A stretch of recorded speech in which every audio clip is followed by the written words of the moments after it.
Hari ini mau pancur umpan ikan keli.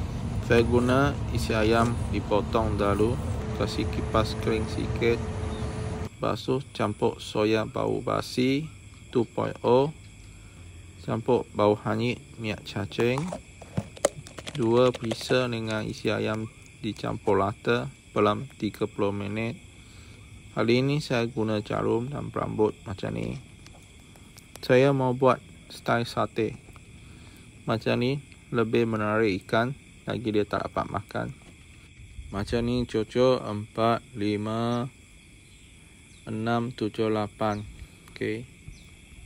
Lepas tu kita boleh tarik masuk berambut sampai bawa mata kain. Macam ni. Boleh guna batu ladung, main auto atau tak pakai main sembat. Ini sesuai untuk main dasar. Selamat mencuba.